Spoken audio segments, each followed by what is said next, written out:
All the disrespect, the free play, better button check. Button check.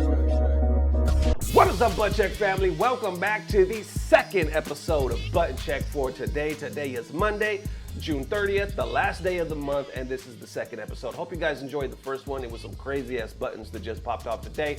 Anyway, we got this one, chapter, sub button, all that good stuff. Appreciate the mad love. Let us jump into it, because I cannot, when I saw the topic for today's video, I was like, I can't wait. I can't wait to look at this shit. So without further review, what the hell is without further review? What am I reviewing? In my ARC system? In my ARC system works trying to review a fucking 3-month ban? No, what I'm trying to say is, without further ado, let's go. All right, now into them first set of every Street Fighter character confirmed for the upcoming movie, buttons that need to be checked. This shit is wild. I saw some of the cast and I was like, what the fuck? Okay, for one, we get in a new Street Fighter movie, and for two, they already confirmed, I guess, the cast, and some of the selections I thought they were wild as hell. I've only seen two. I've literally only seen two, and just with those two, I was like, what? Anyway, let's watch this. Link down below. IGN actually posted this. I thought it was very informative, so let's check it out. Hey, what's up, everybody? It's Ali again. For today's mix of entertainment news, we have every actor confirmed for the live-action Street Fighter movie, and spoiler, one of them is 50 Cent. Plus, the rumored list of who may star as James Bond in the next 007 movie. Let's jump in. Here we go.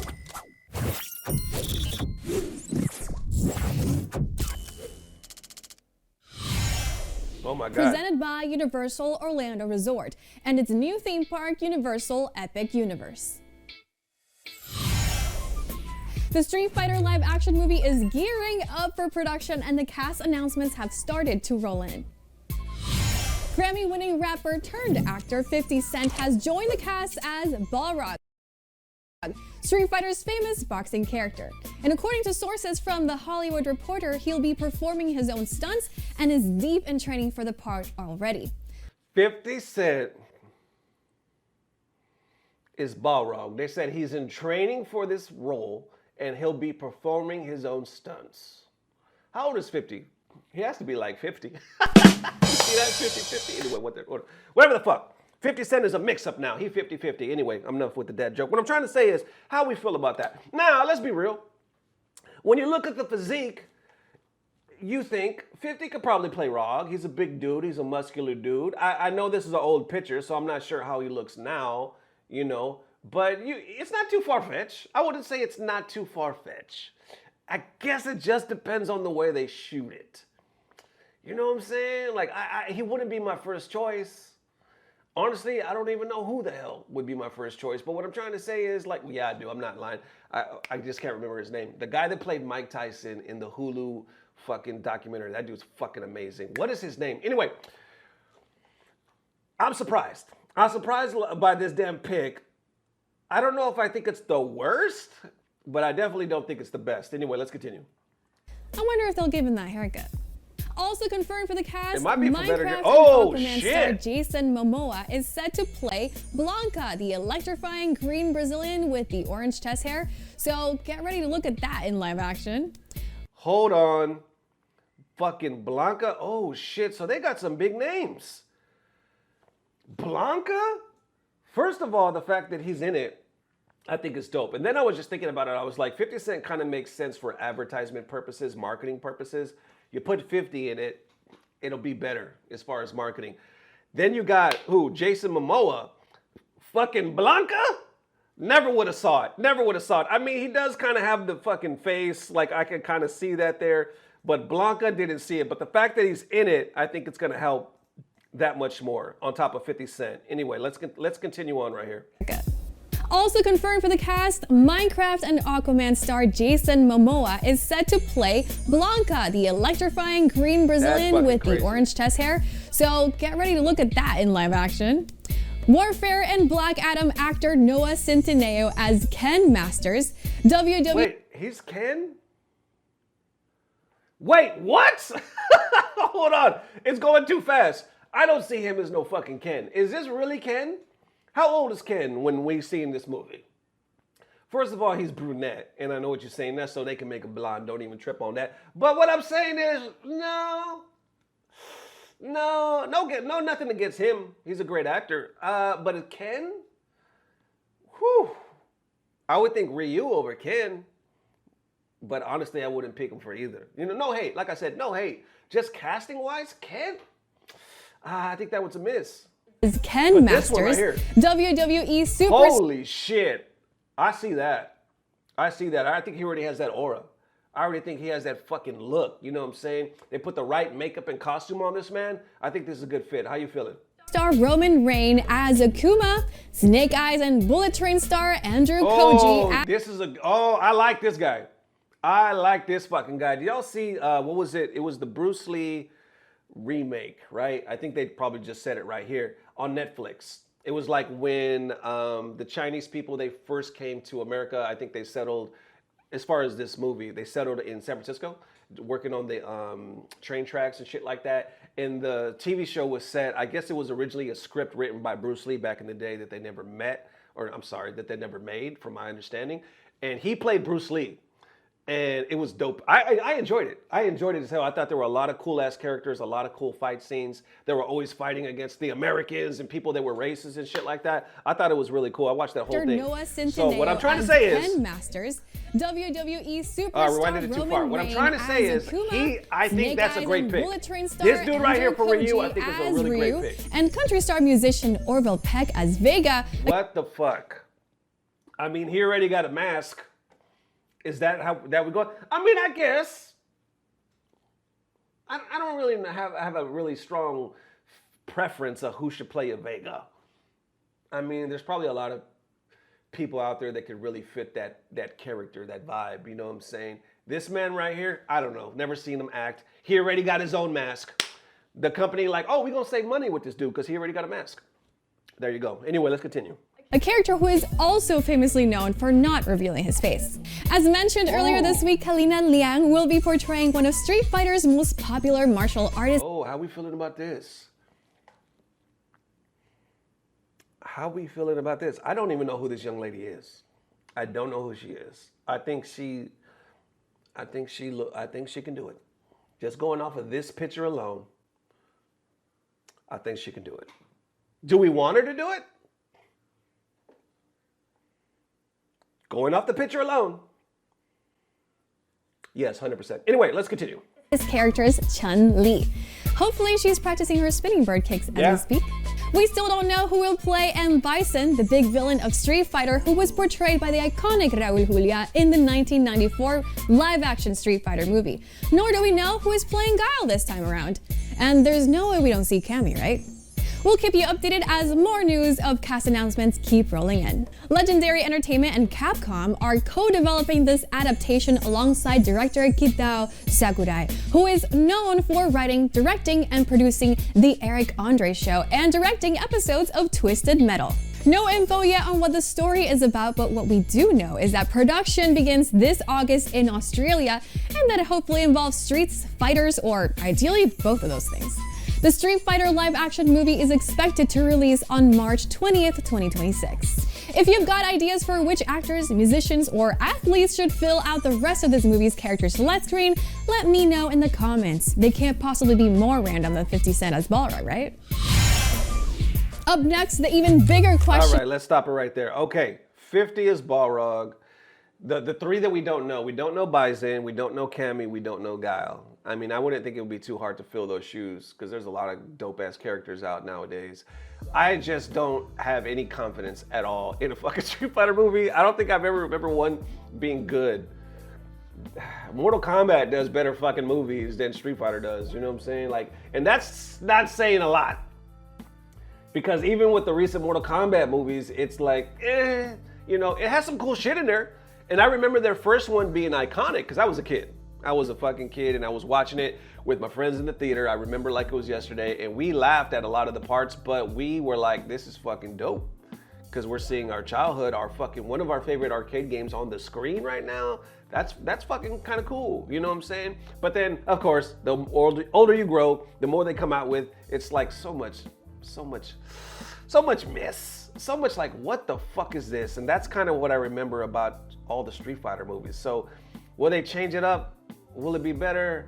I don't know. I think at this point they should just do like a fucking spoof. You know what I'm saying? Like, do a Street Fighter movie and be comedy. Just be comedy all the way through. Make it fucking funny. I think that'll probably be more popular than anything else. I could be speaking out of my ass. But anyway, speaking of the devil, Ed Boon went ahead to talk about his movie as well. His shit's coming out this year. Look at this. He posted this saying, just finished watching the final version of Mortal Kombat 2, the movie. These guys nailed it. And you see the actors right here. And then October can't get here soon enough. They releasing it in October, y'all. And you see some of the crew right there. Now, just finished watching the final version of 2, the movie, and they nailed it. My question is, like, it does seem that the NRS devs live in their own world sometimes, right? Because they're over here constantly bragging about the success of MK1. Meanwhile, everybody that plays it, especially the FGC, is like, what the fuck you bragging about? Like, it didn't even last 2 years. The shit is trash. Some people believe that MK1 ended in a fun state. So they were like, it's a shame because the game's actually playing really good right now. So for you guys just to ghost it, like, you know, dead it like that, it's really a shame because maybe it could have been really great. Others are like, it's just the curse of NRS. And then when it came out to the movie, the last one, what was it? 2021, 23? I don't know, that's way off. Anyway, what I'm trying to say is it was hit and miss. Remember they came out with that trailer and it was actually kind of a cool, I think it was a Scorpion fighting Sub. And it was a cool, it was a cool ass dope scene. So people were getting, it was a cool ass fight scene, what the hell I should say. People were getting hyped like, oh shit, this might be legit. Then it drops and you got Cole and all this other shit. And people were like, what the fuck is this storyline? And it got a lot of negative reviews, like a lot of negative reviews. But once again, I don't know if NRS, Ed Boon and them even see that shit because they live in their own bubble where they're like, yeah, we have another banger. You know what I'm saying? Like, and the reason why it could be is because at the end of the day, technically they're making their money. And if you're making your money, what do the reviews and fucking, what does it count? If you keep, maybe one thing it flopped and you went bankrupt or something like that, but if you're still not breaking even, but earning more, maybe that's where they're living. They're living in the damn money. Check this out.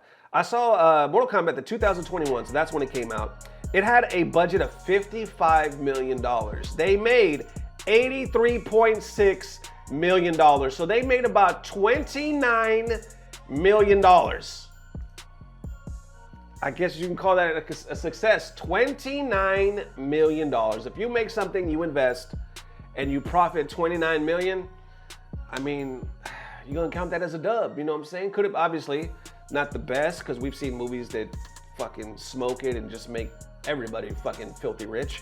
But for what it is, for like a low budget-ish movie, you know, because a lot of movies average around what, like 100 million plus? It costs a lot of fucking money to make a movie. Anyway, to do that and still make almost $30 million, that's pretty fucking good. Now, will it do it again? Can it do it again? Is the NRS community, the Mortal Kombat fans, still in the same place they were when that original dropped? Now that they got a taste of that original back in 2021, are we even interested? A lot of people in the comments are like, oh, we're gonna take your word, Ed. We really hope you're telling the truth, because that first one wasn't it. Like, please be better. Please fucking be better. I remember when the Mortal Kombat movie dropped, there was so many fucking bad reviews, y'all. And I'll put some of them on the screen right now. It seemed like every other content creator you were seeing was like, this movie is trash. This movie is horrible. But yet, once again, it made almost $30 million, right? Check this out. I'm gonna put the link down below from Brusk Poet. Check this out.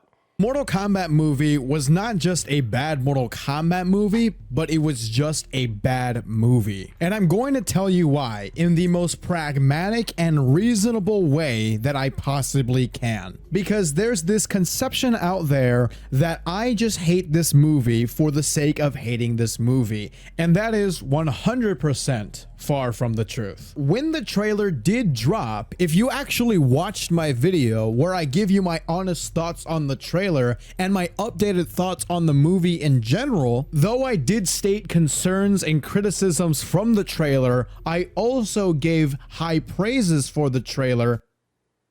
and I did make it very clear that after watching the Mortal Kombat movie trailer, I do see myself enjoying the movie. In other words, I did give this movie a chance. And now that the movie's out, I think I am qualified 100% to have an opinion. And in this video, I'm going to go over the reasons why I did not like this movie and why I think it's a bad movie. And I'm going to break it down into chapters: the underdeveloped characters, the arcana, the plot holes, the fighting, the aesthetics, and Cole Young. There you are. All right, so I'm not going to play all of it. You get the point.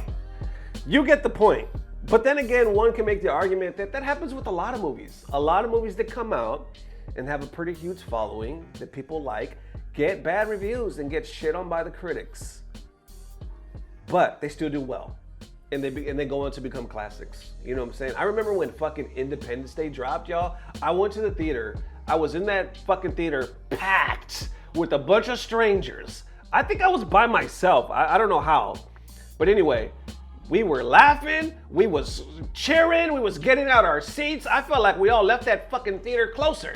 You know what I'm saying? Closer when like fucking strangers became friends. We loved fucking Independence Day with Will Smith when that shit dropped. We loved it. But the critics shit on it. They shit on that so damn bad. You know what I'm saying? But at the end of the day, the streets, the people loved it. I think the difference is here is now we don't have just like critics. We actually have everybody, people that are just you and me's in the community can do their own open review. And therefore, it is more of a realistic, I should say, interpretation of how they're feeling about the movie. Before, it was always like these two guys, oh, Siskel and Ebert, oh, we're so educated and we go to Yale, Harvard, and ITT Tech. Anyway, wherever the hell they go. And they just seem so uppity and you're like, bitch, we don't even like the same movies, so I don't know why I'm listening to you. You know what I'm saying? But nowadays, everybody, just like I said, just regular Joes, we can upload a video and tell you how we really feel.